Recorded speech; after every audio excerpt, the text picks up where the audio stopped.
Now let's begin. Leo Payne pressed his forehead against the airplane window, watching the clouds drift beneath the 737 like torn cotton.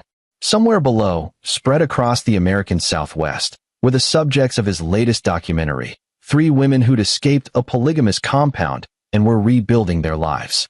He'd spent 4 days in Arizona conducting interviews, and now he was heading home to Denver, his mind still processing their stories of manipulation and control. His phone was in airplane mode, but his thoughts weren't. The documentary was his 7th in 9 years, each one focused on people breaking free from systems designed to trap them. Cults, corporate fraud that ruined families, wrongful convictions. Leo didn't just tell stories. He exposed the architecture of deception, the way powerful people bent reality to serve themselves. He'd won 2 regional Emmys and attracted enemies along the way, people who preferred their secrets stay buried. The flight attendant paused at his row. "Mr. Payne, the captain needs you to come forward." Leo looked up, confused. The attendant's expression was rigid, professional, but her eyes held something else. Concern. "Is there a problem?" "Please come with me, sir." Every passenger in the surrounding rows turned to watch as Leo followed her up the aisle. His pulse quickened. In his line of work, unexpected summons meant one of 2 things. A source had new information, or someone wanted to silence him. He'd received threats before, anonymous emails, cryptic phone calls, but never at 30,000 feet. The cockpit door opened. The captain, a gray-haired woman in her 50s, gestured him inside. "Mr. Payne, we've received an urgent request from ground control. Your neighbor has been trying to reach you. There's an emergency involving your daughter." Leo's stomach dropped. "What kind of emergency?" "We don't have details, but they're patching her through now. We don't normally do this, but the situation was described as critical." The radio crackled. "Mr. Payne, this is Patty Fitzgerald. I live 3 houses down from you." Leo knew Patty, a retired schoolteacher, kind but quiet. They'd exchanged pleasantries over the years, but weren't close. "Patty, what's going on?" Her voice was shaking. "Your daughter Sophie just ran to my house." "Leo, she's covered in blood. She's hysterical. She keeps saying her grandmother did it." The world tilted. "What?" "There's blood on her clothes, her hands. I don't know if it's hers, or..." "Leo, she's terrified. She won't let me call 911. She just keeps asking for you." Leo's mind raced. Sophie was 8 years old, bright and cautious. His mother-in-law, Claudia Short, was watching her while Elena, his wife, attended a medical conference in Chicago. Claudia had always seemed loving, if a bit overbearing. The grandmother who baked cookies and attended every school play. "Is Sophie hurt? Is the blood hers?" "I don't think so. I don't see any injuries, but she won't let me examine her properly. She's in shock." "Listen to me, Patty. Lock your doors. Don't let anyone in except the police. I'm calling 911 right now. I need you to keep Sophie safe." Okay, I will." Leo turned to the captain. "I need an emergency landing. Now." The captain's expression tightened. "Mr. Payne, I understand this is distressing, but we're over the Rockies. The nearest suitable airport is still 90 minutes away. We can't. My daughter is in danger, and I have 200 other passengers. We're already proceeding at maximum speed to Denver. I'm sorry, but those are the regulations." Leo wanted to scream, to tear through the cockpit and force the plane down himself. Instead, he pulled out his phone and dialed 911, explaining the situation to the dispatcher. Then he called Elena. "Leo, I'm in the middle of a panel discussion. Get home. Now. Sophie's hurt. Your mother did something." Elena's voice shifted instantly from annoyance to alarm. "What are you talking about?" "I don't have all the details. Sophie ran to Patty Fitzgerald's house covered in blood. The police are on their way. I'm still on the plane." "My mother? That's insane. Sophie probably fell, got scared." "Elena, listen to me. Sophie said Claudia did it. Whatever happened, it was bad enough that our daughter fled the house." There was a long pause. "I'm getting the next flight out." Leo returned to his seat, his hands trembling. The documentary footage he'd been reviewing suddenly felt obscene. Other people's trauma packaged for consumption while his own daughter was suffering. He pulled up his contacts and scrolled to a name he hadn't called in 3 years, Tom Merrill. Tom had been a detective with Denver PD before retiring early due to a case that went sideways. A case Leo had helped expose in one of his documentaries. The department had scapegoated Tom for procedural violations, But Leo's film revealed the real corruption ran higher. Tom had lost his job, but he'd gained his integrity back. They'd stayed in touch, two men who understood what it meant to stand against systems that protected themselves at all costs. The call went to voicemail. "Tom, it's Leo Payne. I need you. I'm landing in Denver in 2 hours. Something's happened to my daughter, and I think my mother-in-law is involved. I need someone I trust." The next 90 minutes were the longest of Leo's life. He sat rigid in his seat, ignoring the concerned looks from nearby passengers. His mind kept replaying moments from the past months, searching for warning signs he'd missed. Claudia visiting more frequently, insisting on watching Sophie even when it wasn't necessary. The way Sophie had become quieter, more withdrawn. Leo had attributed it to normal childhood phases. He'd been traveling constantly, chasing stories, building his career. Elena worked long hours as a trauma surgeon. They'd been grateful for Claudia's help, never questioning her devotion. He thought about his own childhood. Leo had grown up in foster care after his parents died in a car accident when he was 6. He'd bounced between homes, learning early how to read people, to spot the difference between genuine kindness and its performance. That skill had served him well in documentary work, helped him see through facades to the truth beneath. Maybe that's why he'd never fully trusted Claudia. There was something rehearsed about her warmth, too perfect.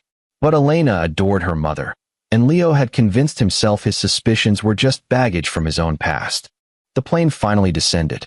The moment the wheels touched asphalt, Leo was on his feet. He grabbed his bag and pushed toward the exit, ignoring the flight attendant's protests about remaining seated. Other passengers muttered complaints, but he didn't care. He'd called ahead and arranged a helicopter charter, expensive, but necessary. The pilot was waiting on the private aviation side of the airport. "Mr. Payne, we're fueled and ready." They lifted off within 10 minutes. As Denver's suburbs sprawled below, Leo's phone erupted with notifications. Texts from Elena, voicemails from Patty, a callback from Tom Merrill. He dialed Tom first. "Where are you?" "On my way to your house." "Leo, what the hell is going on?" "The police scanner is lit up." "I don't know yet. Sophie said Claudia hurt her. I need you there before I arrive. I need someone watching everything." "Copy that." "But Leo, you should know, there are news vans already setting up. This is becoming a scene." "Of course. A child covered in blood, police responding, a nice suburban neighborhood. The local stations would be salivating." Leo had used media attention as a weapon in his documentaries, understanding how public exposure could force accountability. Now it would work against him or for him, depending on what had actually happened. The helicopter crested over the final ridge. His neighborhood spread below, neat houses with manicured lawns, and Leo immediately spotted his street. 3 police cruisers, an ambulance, 2 news vans with satellite dishes deployed. "Set down in the cul-de-sac," Leo instructed. "As close to my house as possible." The pilot glanced at him. "Sir, that's going to create a situation." "That's the idea." They descended, the rotor wash scattering leaves and making the news crews scramble. Leo didn't wait for the pilot to shut down the engine. He jumped out, ducking under the blades, and sprinted toward the cluster of emergency vehicles. A uniformed officer intercepted him. "Sir, you need to step back. I'm Leo Payne. This is my house. Where's my daughter?" The officer's expression shifted. "Mr. Payne, your daughter is safe. She's with Child Protective Services and a crisis counselor at your neighbor's residence. Your mother-in-law is inside your home with detectives." "What happened?" "I can't disclose details of an ongoing investigation." Behind the officer, Leo saw Tom Merrill standing near one of the police cars. Tom caught his eye and gave a subtle nod toward Patty Fitzgerald's house. Leo understood. Sophie was the priority. But as he started in that direction, the front door of his own house opened. 2 detectives emerged, and between them walked Claudia Short. Leo stopped, his breath catching. Claudia looked small, fragile, her silver hair perfectly styled, wearing one of her cardigans and sensible shoes. She was crying, dabbing at her eyes with a tissue. The picture of a grandmother devastated by circumstances beyond her control. "Leo," Claudia called out when she saw him. Her voice cracked with emotion. "Thank God you're here. It was horrible. I don't know what happened. Sophie she just attacked me." The detectives were listening to her, sympathetic. One even had a hand on her shoulder, comforting her. Leo felt rage build in his chest, but he forced himself to stay calm. This was Claudia's play, cast herself as the victim, paints Sophie as disturbed. He'd seen this pattern before in his work, abusers who weaponized empathy, who instinctively understood how to manipulate perception. He walked past them without a word and headed for Patty's house.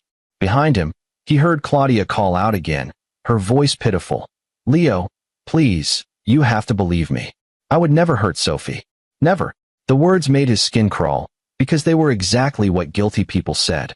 The truth didn't need to plead. It simply existed, waiting to be uncovered. And Leo Payne was very good at uncovering truth. Patty Fitzgerald opened her door before Leo could knock. Her face was pale, strained. "She's in the living room with the counselor. Leo, I have to warn you. She's not the same child I saw this morning." Leo entered. The living room was cluttered with bookshelves and family photos, comfortable in its age. Sophie sat on the couch, wrapped in a blanket despite the warm afternoon. A woman in her 30s sat beside her, speaking softly. When Sophie saw Leo, she lunged toward him. "Daddy." Leo caught her, wrapping his arms around his daughter. She was trembling, her breathing rapid. He could smell the metallic scent of blood on her clothes, see the rust-colored stains on her hands and shirt. "I'm here, sweetheart. I'm here. You're safe now." Sophie pulled back, her eyes wide and red from crying. "She hurt me, Daddy. Grandma hurt me," she said. "She said if I told anyone, she'd make sure no one believed me. She said I was sick, that I imagined things." The counselor stood. "Mr. Payne, I'm Rebecca Walsh.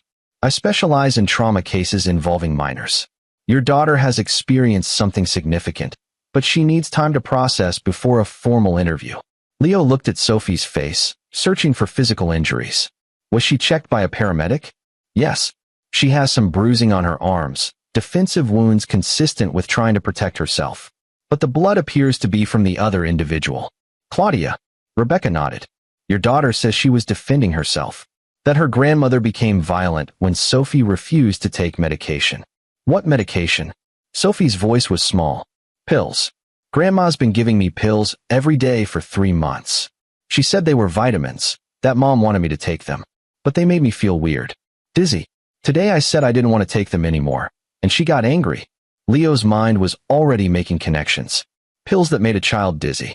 3 months of gradual administration. Claudia insisting on watching Sophie more frequently. "Where are these pills now?" "I don't know," Sophie whispered.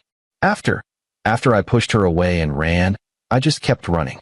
Rebecca touched Leo's shoulder. "The police are treating this as a domestic incident. Because there's no clear evidence of ongoing abuse, and because your mother-in-law has no prior record, they're being cautious. It's likely to come down to Sophie's word against hers." "That's not going to happen," Leo said quietly. Tom Merrill appeared in the doorway. "Leo, we need to talk. Now." Leo kissed Sophie's forehead. "I'll be right outside, okay? You're safe here with Ms. Walsh and Mrs. Fitzgerald." He followed Tom onto the porch. The former detective's expression was grim. The detectives are buying Claudia's story. She's claiming Sophie has been having behavioral problems, that she's been prone to violent outbursts. She says Sophie attacked her with a kitchen knife, that she barely fought her off. That's a lie. I believe you. But here's the problem. Claudia called 911 30 minutes before your daughter showed up at Patty's house. She reported a domestic disturbance, said her granddaughter was having a psychotic episode. It's time-stamped. It creates a narrative where she's the victim seeking help. Leo felt ice in his veins. Claudia had planned this. She'd anticipated Sophie's resistance, called the police preemptively to establish her story. It was sophisticated, calculated. "There's more," Tom continued. "I talked to the responding officers. They found prescription medication in your medicine cabinet. Antipsychotics prescribed for Sophie. Supposedly, she's been under psychiatric care for months." "That's impossible. Sophie doesn't have a prescription. We'd never." "The prescription is real. Signed by Dr. Elena Holloway Payne. Your wife." Leo stared at him. "Elena didn't sign that. Then someone forged her signature. And they did it well enough to fool a pharmacy." The pieces were falling into place, revealing a picture more disturbing than Leo had imagined. This wasn't just abuse. It was systematic, planned, designed to create a narrative where Sophie appeared mentally ill, where anything she said could be dismissed as delusion. "Claudia worked as a nurse for 30 years, Leo said slowly. She'd know how to forge medical documents. She'd know what medications to use to make Sophie seem unstable. Tom nodded. Munchausen syndrome by proxy. I've seen cases like this. The caregiver makes the child sick, then presents as the devoted protector. It gives them attention, control, and it makes them indispensable. But why? Why would Claudia do this to her own granddaughter? That's what we need to find out. But Leo, right now the evidence is stacked against Sophie. Claudia's been building this narrative for months. We need to dismantle it, and we need to do it fast before Child Protective Services starts questioning Sophie's mental state. Leo looked back toward Patty's house, where his daughter sat wrapped in a blanket, traumatized. Then he looked toward his own home, where Claudia stood surrounded by sympathetic police officers, playing her role perfectly. He thought about every documentary he'd ever made, every manipulator he'd exposed. They all followed similar patterns. They established credibility first, they controlled the narrative, and they always had an audience ready to believe them because the truth seemed too ugly to accept. But Leo had spent his career revealing ugly truths. And he brought Tom Merrill for exactly this reason. Because when systems failed, when the official channels protected the wrong people, you needed someone willing to work outside the lines. Tom, Leo said quietly, I need you to do something that's probably going to violate your principles and definitely illegal. Tom looked at him steadily. What do you need? I need you to break into my house tonight and find those pills. I need to know exactly what Claudia's been giving Sophie. And I need you to find any other evidence she might be hiding. Documents, recordings, anything that proves this was planned. If I get caught, you won't. Because while you're doing that, I'm going to make sure Claudia and every police officer on scene is very busy dealing with me and the news cameras. I'm going to give them a show they can't look away from. Tom smiled grimly. You want to weaponize your documentary skills. Exactly. Claudia thinks she can control the narrative. But she's never dealt with someone who builds narratives professionally. By tomorrow morning, the whole city is going to know my daughter's story. And they're going to be asking questions Claudia can't answer. And if this backfires, if they decide you're just a crazy father trying to protect his disturbed child, Leo met his eyes. Then we move to Plan B. And Plan B involves making sure Claudia short regrets ever touching my daughter, legal consequences or not. The words hung in the air between them. Tom had seen Leo's documentaries, knew how relentlessly he pursued justice. But this was different. This was personal. This was a father willing to burn the world down to protect his child. All right, Tom said. I'm in. But Leo, we do this smart. We gather evidence. We build an airtight case. And we destroy her credibility so thoroughly that she never recovers. Because if we just hurt her, she wins. She becomes the victim again. We need to expose her so completely that everyone sees exactly what she is. Leo nodded. Agreed.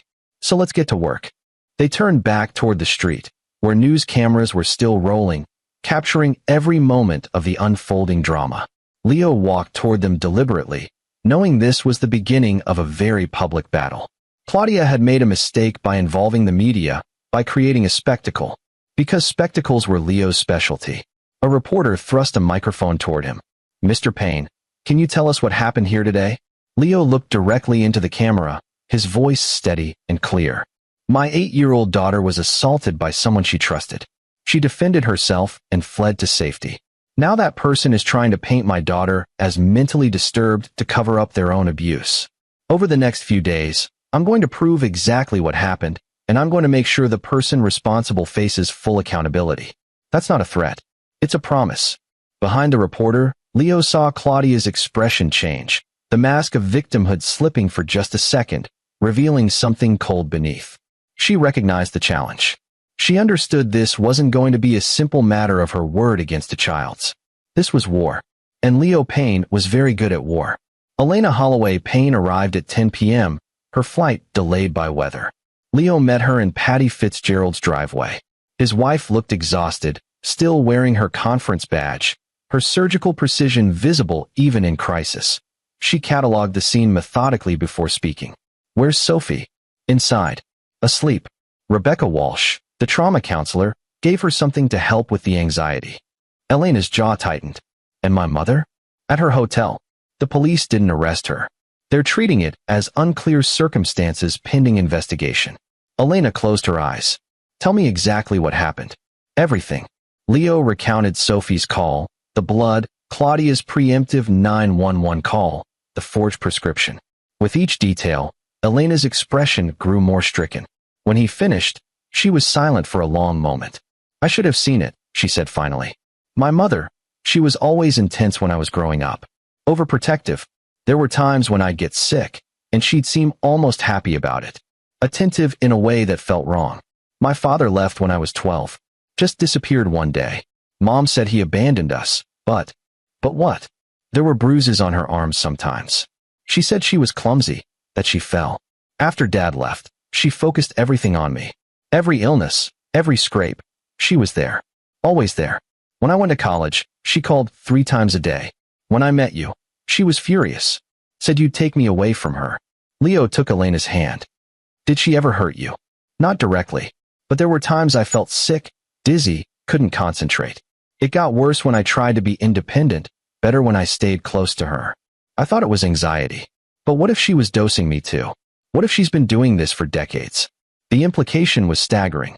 If Claudia had been poisoning her own daughter to keep her dependent, to maintain control, then Sophie wasn't her first victim. She was just the latest. I need to see my daughter, Elena said. Inside, Sophie was curled on Patty's guest bed, her breathing slow and steady. Elena sat beside her, gently brushing hair from Sophie's face. I'm so sorry, baby. I'm so sorry I didn't see it. Leo left them alone and went back outside where Tom was waiting by his car. It's midnight.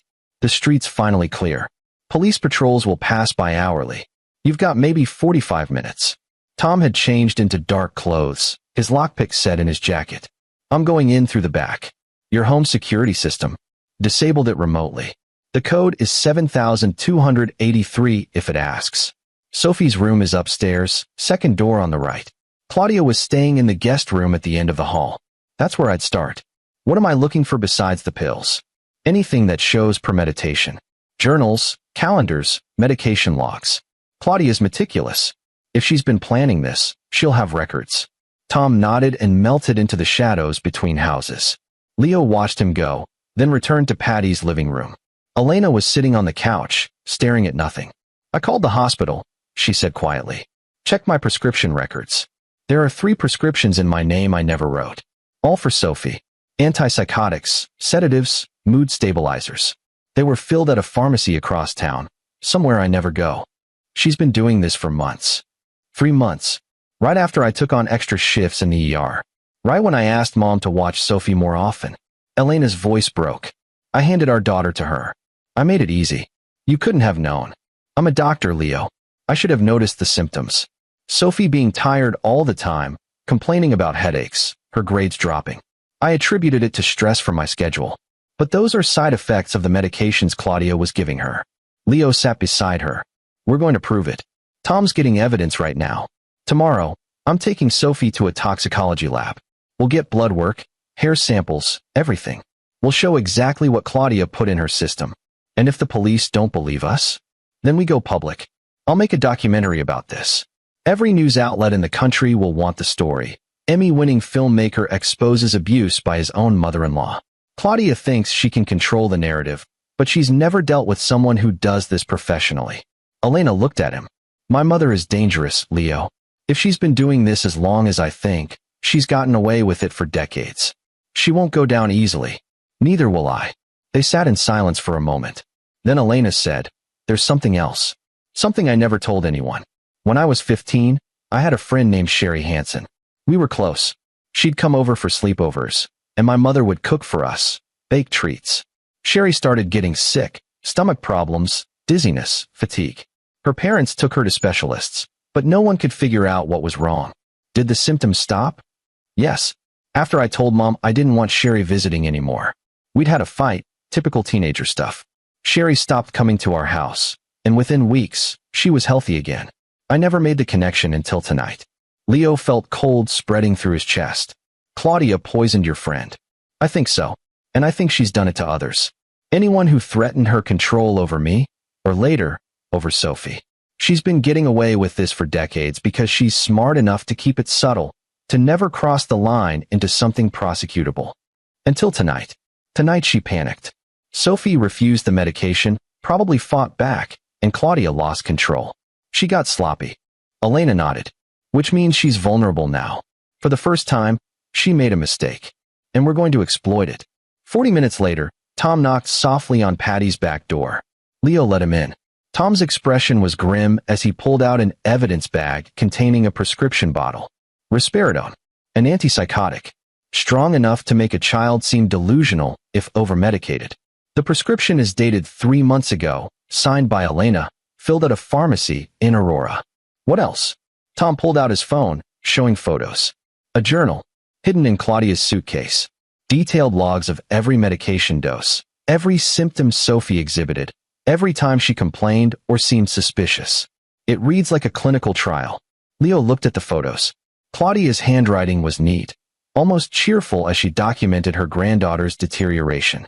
This is premeditation. This proves she knew exactly what she was doing. There's more. Tom swiped to another photo. Pages about Elena. Going back decades. Medications Claudia gave her as a child, symptoms observed, how Elena responded to different doses. Your wife was right. She's been doing this for years. Elena took Tom's phone, reading through the entries.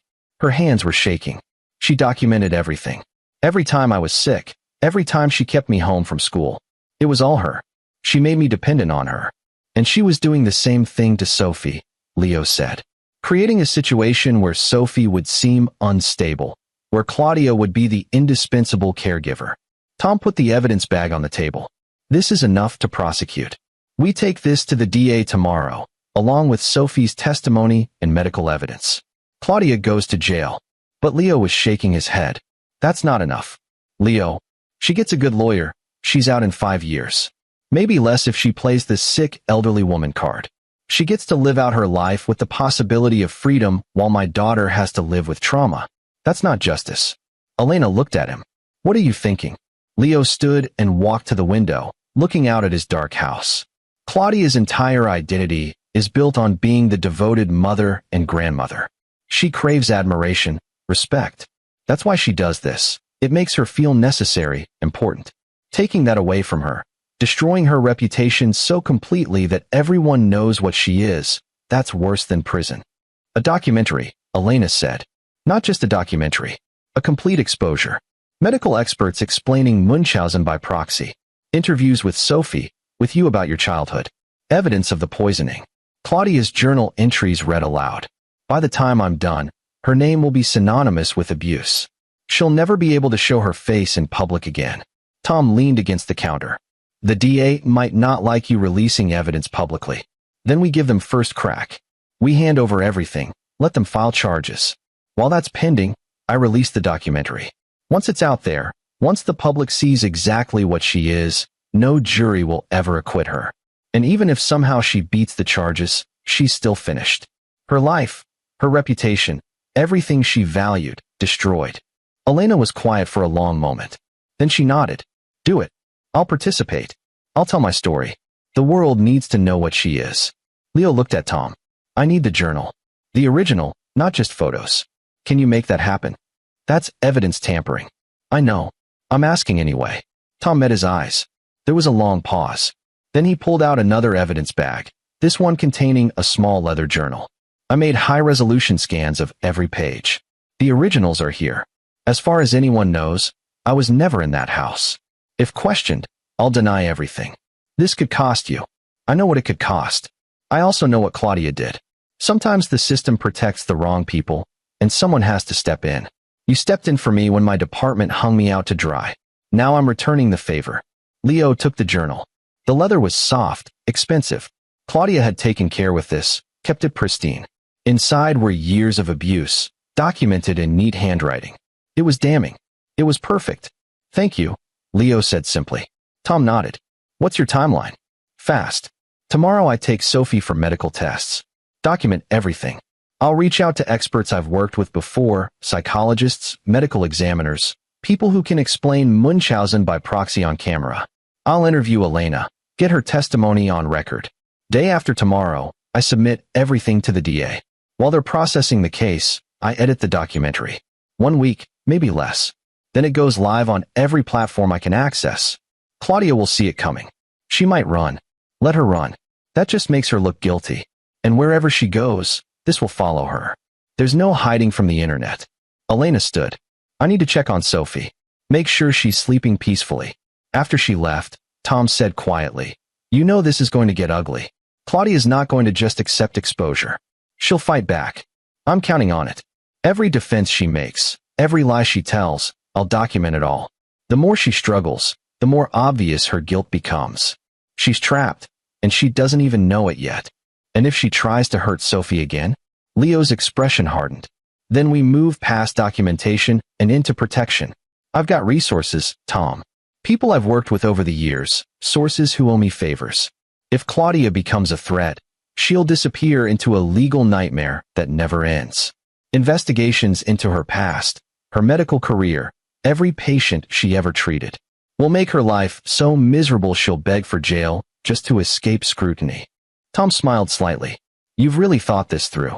I've spent 10 years documenting how powerful people escape consequences. I learned from the best manipulators, the smartest criminals. The difference is, I'm using those techniques for justice, not exploitation. Claudia taught me something valuable tonight. She showed me that the system can be gamed if you're smart and patient. So I'm going to game it right back, using her own methods against her." "You're playing a dangerous game." "No," Leo said. "I'm fighting a war. And I don't lose wars." The next morning, Leo took Sophie to a private toxicology lab he'd used for previous documentary work. The technicians drew blood, collected hair samples, and performed a comprehensive screening. By afternoon, they had preliminary results. Dr. Harold Hughes, the lab director, called Leo into his office. "Mr. Payne, your daughter has significant levels of risperidone, lorazepam, and diphenhydramine in her system. These are powerful medications, and in the combinations present, they would have caused severe cognitive impairment, drowsiness, confusion, and potentially memory issues." "How long has she been taking these?" "Based on hair sample analysis, at least 3 months, possibly longer. The dosing was fairly consistent, suggesting regular administration." "Could these medications make her seem mentally unstable?" "Absolutely. A child taking these without medical supervision would exhibit symptoms consistent with severe psychiatric disorders, hallucinations, emotional instability, difficulty concentrating. To an outside observer, she'd appear very sick." Leo recorded the entire conversation with Dr. Hughes's permission. This was evidence, but more importantly, it was content for his documentary. The scientific proof that Sophie had been systematically poisoned. While Sophie rested in the waiting room, Leo called Rebecca Walsh, the trauma counselor. "I need to interview Sophie on camera about what happened. Is she ready for that?" Rebecca hesitated. "Normally, I'd say no. But Sophie's been asking to tell her story. She wants people to know the truth. If you keep it gentle, let her control the pace, I think it could actually be therapeutic. I'll be careful. This isn't about exploiting her trauma. It's about giving her a voice." That afternoon, in Patty Fitzgerald's living room, Leo set up a single camera on a tripod. Sophie sat on the couch, Elena beside her for support. Leo kept the questions simple, direct, letting Sophie speak in her own words. "Can you tell me when Grandma started giving you pills?" Sophie's voice was soft but clear. "It started after summer. She said Mommy wanted me to take vitamins because I wasn't eating enough. But they made me feel weird. Sleepy all the time. I couldn't think straight in school. Did you tell anyone?" "I tried to tell Mommy, but Grandma was always there. She'd say I was just tired, that I needed to rest. She'd make me stay home from school, say I was too sick to go. But I wasn't sick. I just felt wrong." "What happened yesterday?" Sophie's eyes filled with tears. "Grandma wanted me to take the pills. I said no. I told her they made me feel bad, that I didn't want them anymore. She got angry, really angry. She grabbed my arm hard, tried to force the pills in my mouth. I pushed her away, and she fell. She hit her head on the kitchen counter. Was there blood?" "Yes, from her head. She was yelling at me, saying I was a bad girl, that I was sick and needed help. I got scared and ran. I didn't know what else to do." Elena pulled Sophie close. On camera, the embrace was heartbreaking. A mother comforting a child who'd been betrayed by someone they should have been able to trust. Leo stopped recording. "You did great, sweetheart. You told the truth, and that's the most important thing." That evening, Leo conducted another interview, this time with Elena. She spoke about her own childhood, the illnesses that kept her homebound, Claudia's obsessive attention. She talked about the prescriptions she never wrote, the forgery, the realization that her mother had been manipulating her for decades. "I enabled this," Elena said, tears streaming down her face. I let my mother watch my daughter, never questioned her, never saw the signs. I'm a doctor, and I missed it all. You're also a victim, Leo said gently. Claudia conditioned you to trust her, to doubt yourself. That's what abusers do. They make you complicit in your own suffering. Over the next 3 days, Leo worked 18-hour shifts, editing footage, conducting interviews with experts. Dr. Sherry Hansen, now Dr. Sherry Hansen, a pediatrician, agreed to speak on camera about her mysterious childhood illness that disappeared when she stopped visiting the Short household. A former colleague of Claudia's from her nursing days reluctantly shared stories about medication discrepancies, patients who got worse under Claudia's care. Nothing concrete enough to have triggered investigations at the time, but in aggregate, it painted a picture of someone who couldn't resist meddling with people's health. Tom Merrill provided background on Munchausen by proxy cases, explaining how perpetrators operated, why they did it, how they evaded detection.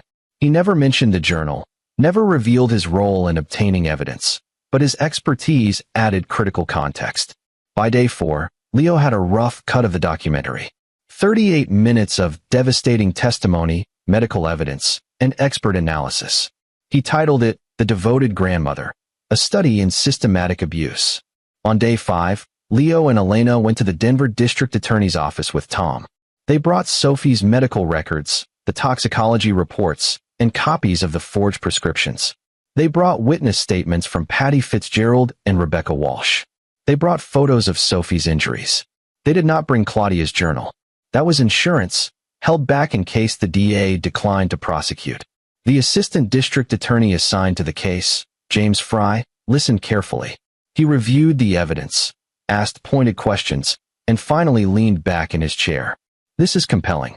The medical evidence alone is enough to file charges.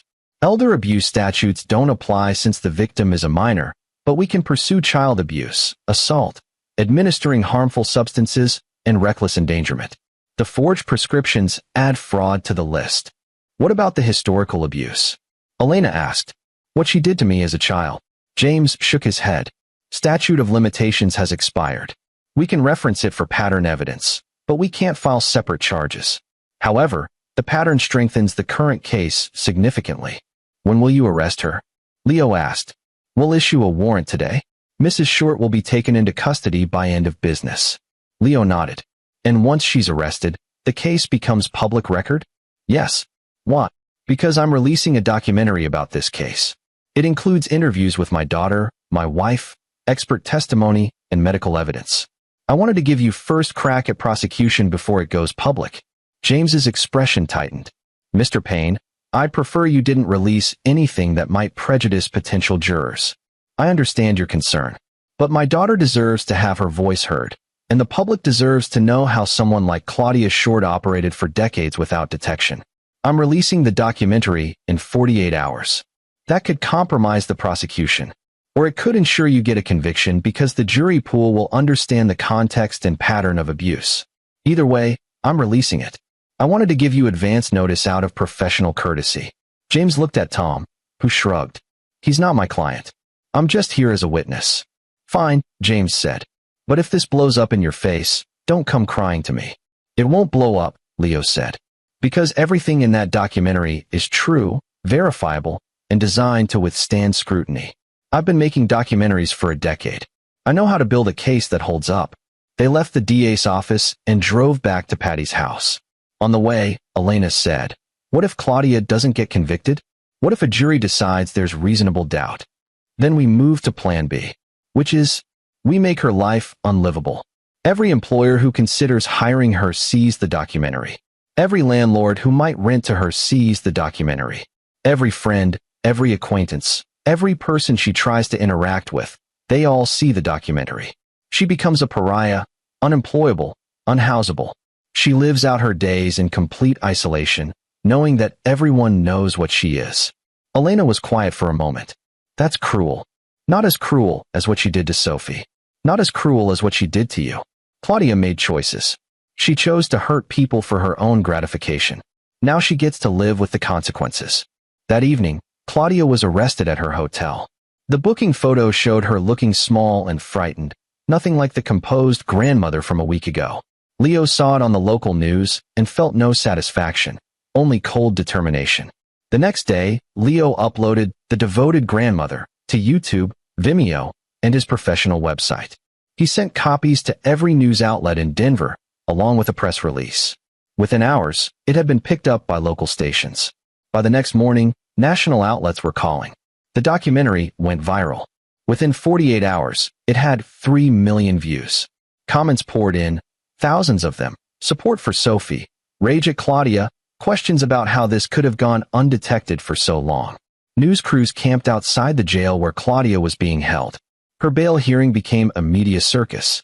When she appeared before the judge, flanked by her attorney, Bl00d, a defense lawyer known for representing difficult clients, she looked haggard, diminished.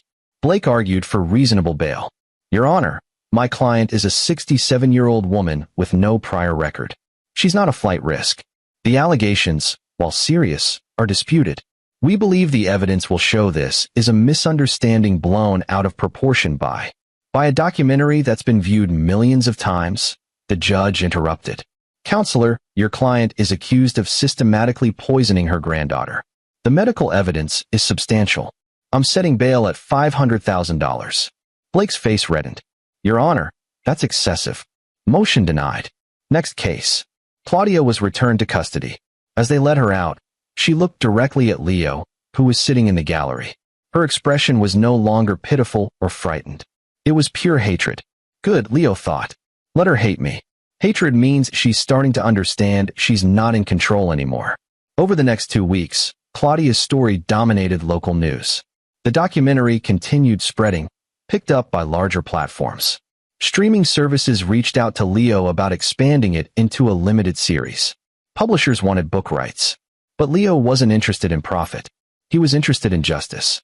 Claudia's attorney attempted to suppress the documentary, arguing it prevented a fair trial. The judge dismissed the motion, noting that the documentary consisted primarily of factual evidence and testimony, not speculation. Then Bl00d changed tactics. He filed a motion claiming Sophie was mentally unstable, that her testimony was unreliable due to the very medications Claudia was accused of administering. He brought in expert witnesses who testified that Sophie exhibited signs of pre-existing psychiatric conditions.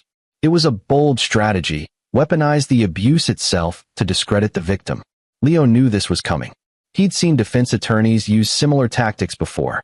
So he was ready with his own expert witnesses, child psychologists who'd examined Sophie and confirmed she showed no signs of underlying mental illness, only trauma from abuse.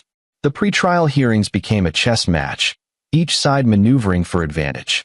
But Leo had an ace in the hole, one he'd been holding back for exactly this moment. Tom Merrill had kept Claudia's journal safe, storing it in a secure location. Now, as Bl00d's strategy became clear, Leo made a decision. He went to James Frey's office at the DA. "I have something that wasn't in the original evidence package. Something that proves premeditation beyond any doubt." James looked skeptical. "What are we talking about?" Leo placed a sealed envelope on the desk. Inside were copies of journal pages, carefully selected to show Claudia's planning and documentation without revealing how the journal was obtained. James read through them, his expression darkening. "Where did you get these?" "They were found in Claudia's hotel room after her arrest, during the inventory of her belongings. Someone must have missed them initially." It was a lie, but a necessary one. James studied Leo for a long moment, clearly weighing whether to press for the truth. "These would be inadmissible if they weren't obtained properly," James finally said. "Then I guess it's good they were found during a lawful inventory. You can verify with the arresting officers if you'd like." James set down the papers. "If I find out you're lying to me." "You won't. Because officially, those documents were found exactly where they should have been found. What matters is that they prove Claudia Short systematically abused her granddaughter and documented it. That's what the jury needs to see." James was silent for a moment. Then he nodded slowly. "I'll add them to the evidence. But Leo, if this comes back on you." "It won't. Trust me." When Claudia's attorney saw the journal entries, his entire strategy collapsed. Blake requested a continuance to review the new evidence. The judge denied it, noting that defense had already had ample time for discovery. The trial was set for 6 weeks out. In the meantime, Sophie was recovering. She saw therapists regularly, slowly processing her trauma. The medications had cleared her system, and she was bright again, engaged, herself. One evening, she asked Leo, "Daddy, will Grandma go to jail?" "I think so, sweetheart." "Good. Because she hurt me, and people who hurt kids should be punished." The simplicity of it struck Leo. Sophie understood justice instinctively, even though she was just 8 years old.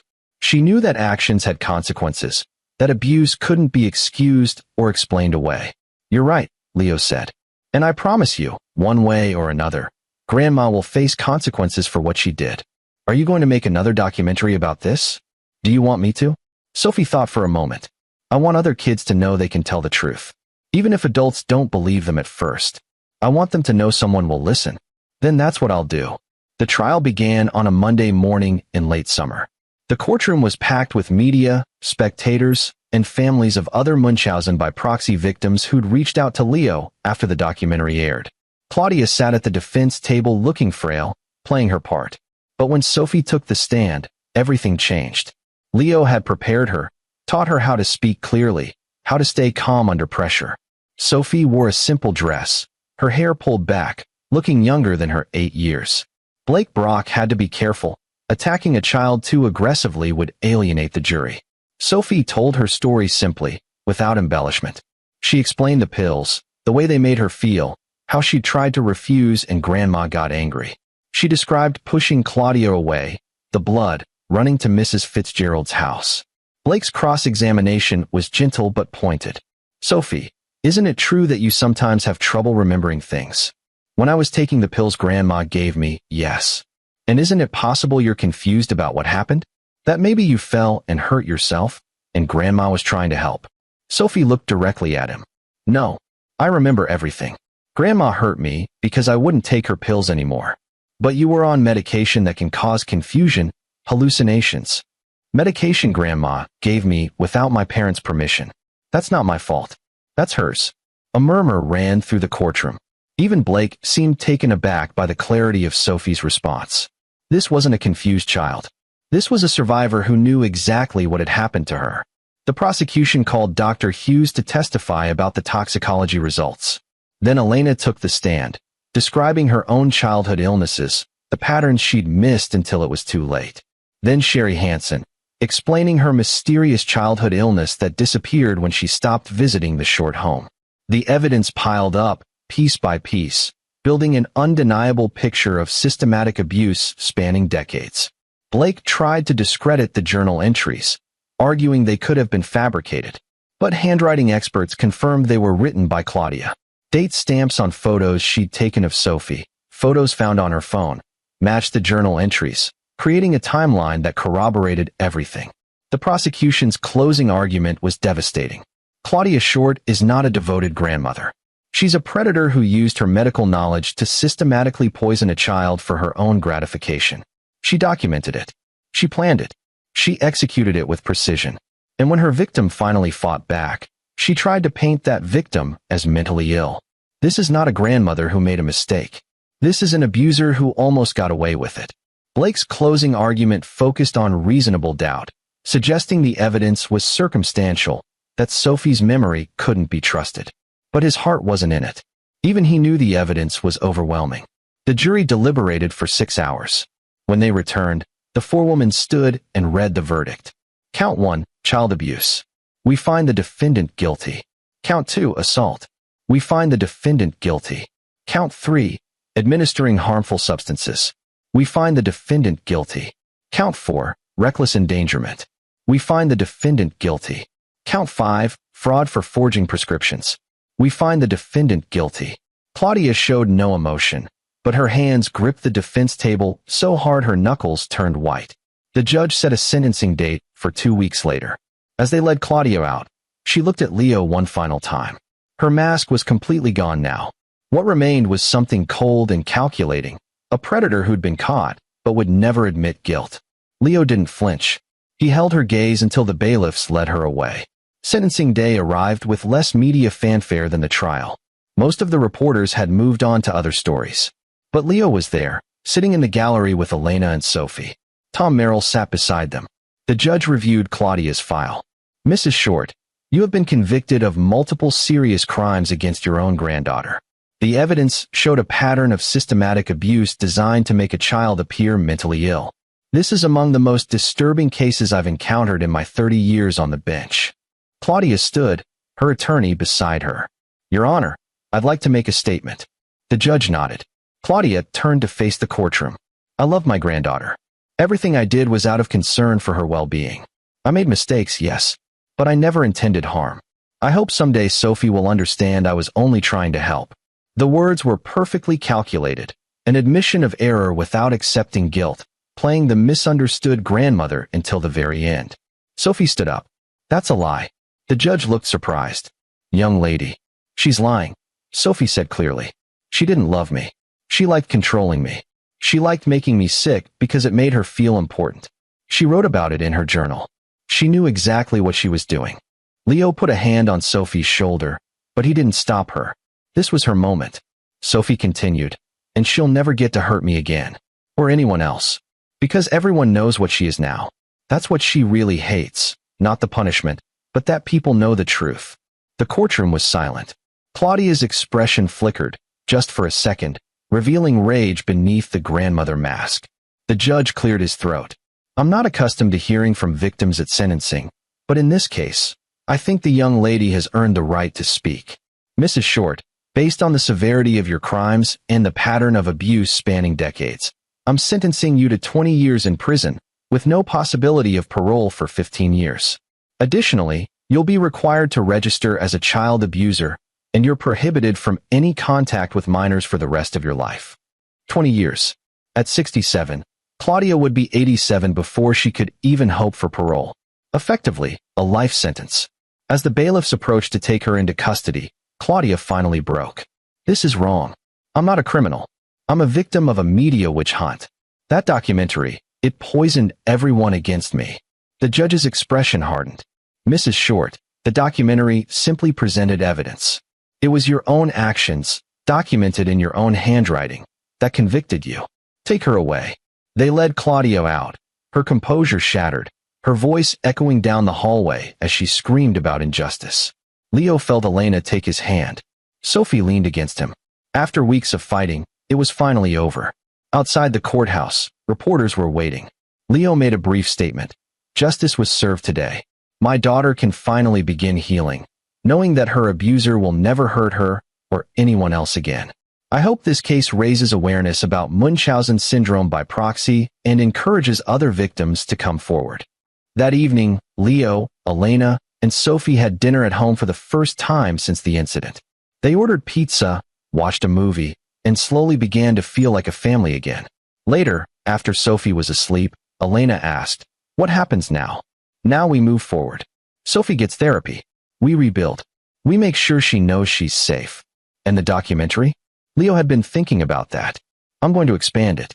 Interviews with other survivors, explanations of warning signs, resources for families. Make it educational as well as expose. Maybe it helps someone else recognize abuse before it goes as far as it did with Sophie. Elena nodded.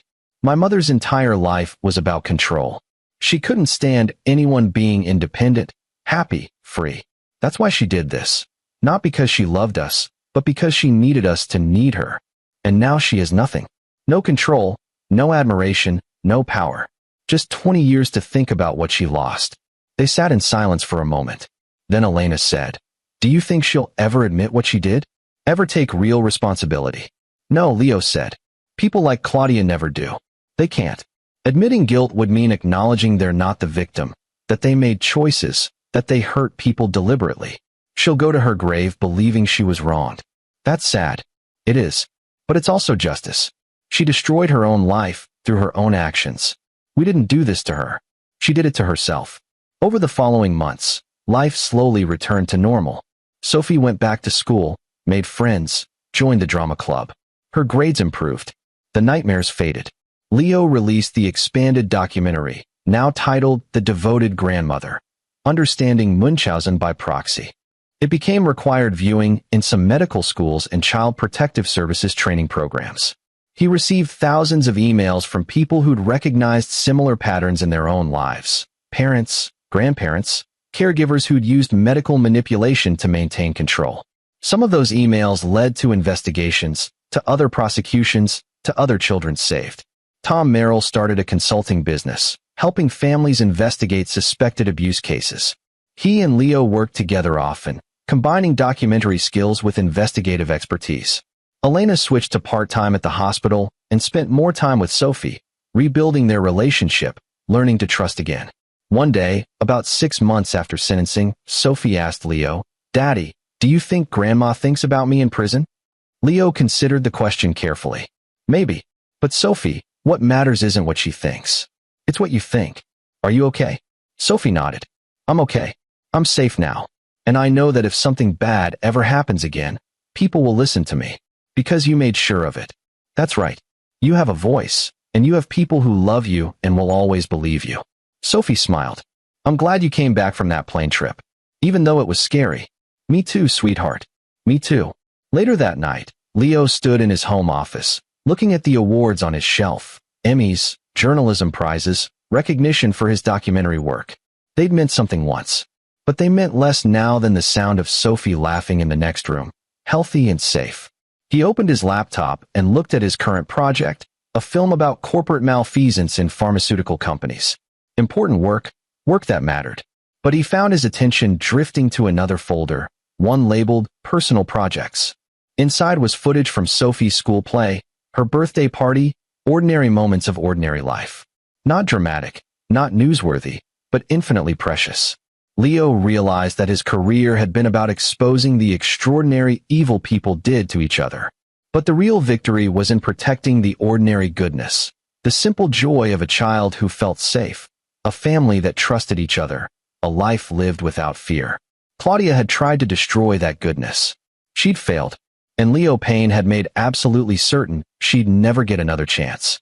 2 years later, Leo received a letter. It came from the prison where Claudia was serving her sentence. He almost threw it away unopened, but curiosity won out. The letter was brief, written in Claudia's neat handwriting. "Leo, I know you'll never forgive me.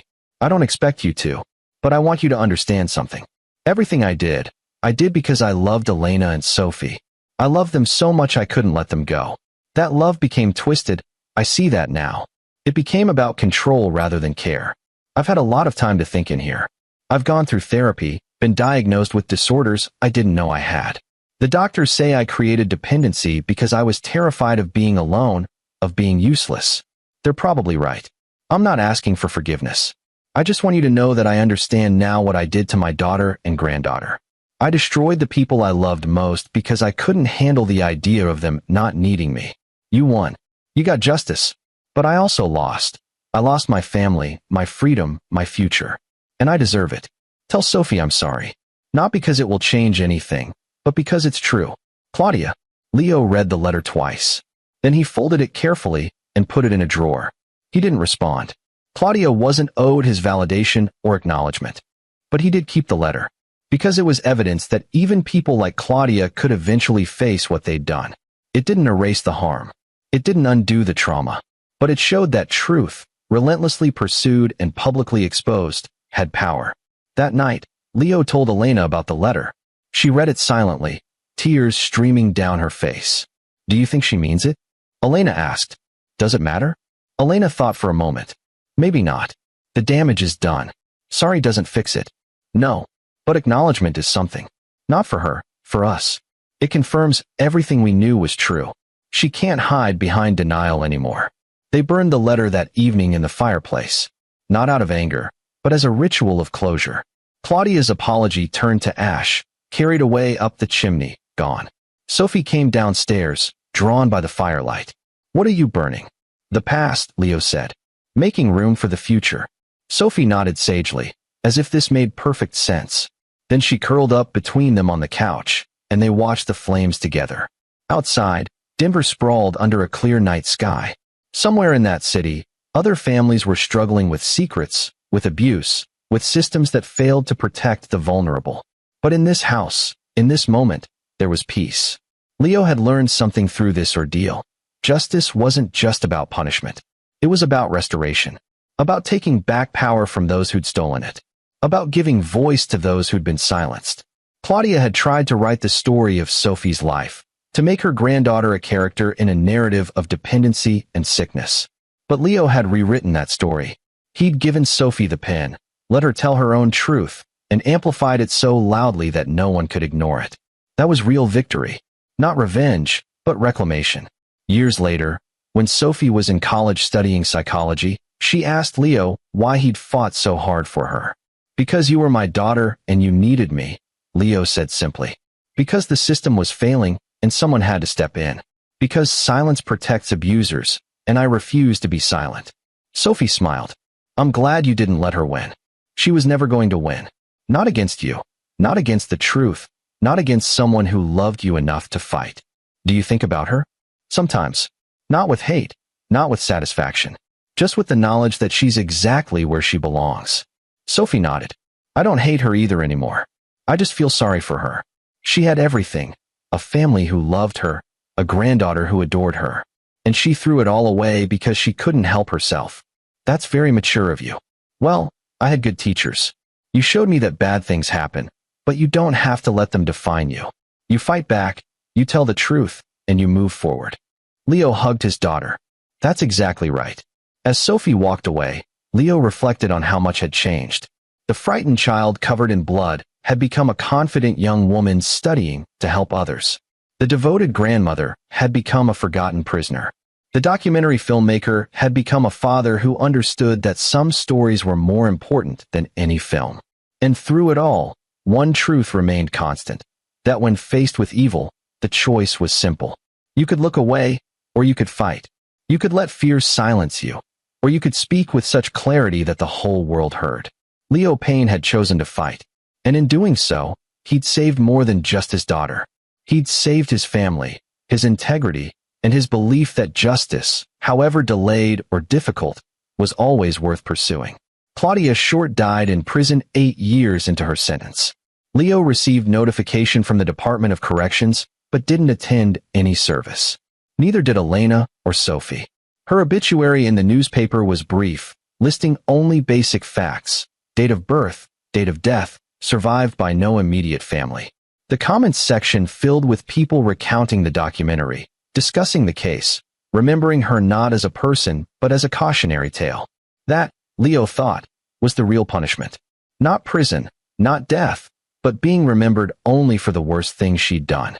Her entire life reduced to a single narrative: the grandmother who poisoned children. It was a harsh legacy, but it was the one she'd earned.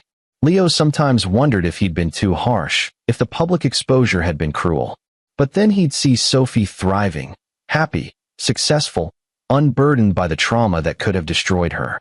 And he knew he'd made the right choice. Some battles weren't fought with fists or weapons. They were fought with truth, with documentation, with relentless exposure. And in those battles, Leo Payne never lost. Because he understood something fundamental, that evil relied on shadows, on secrets, on the silence of its victims. Drag it into the light, make it visible, force it to defend itself publicly, and it crumbled. Claudia Short had tried to write her own story, to control her own narrative. But Leo had shown her that some truths were too powerful to suppress, that some voices, once amplified, could never be silenced again. And that was the real victory, not vengeance, but vindication. Not destruction, but restoration. Not ending Claudia's life, but ensuring that Sophie's life could truly begin. In the end, Leo Payne did exactly what he'd promised. He made sure the person responsible faced full accountability. Not through violence, not through revenge, but through the most powerful weapon of all: the truth, told clearly and completely, where everyone could see it. And that truth had set them free. This is where our story comes to an end. Share your thoughts in the comments section. Thanks for your time. If you enjoy this story, please subscribe to this channel. Click on the video you see on the screen, and I will see you there.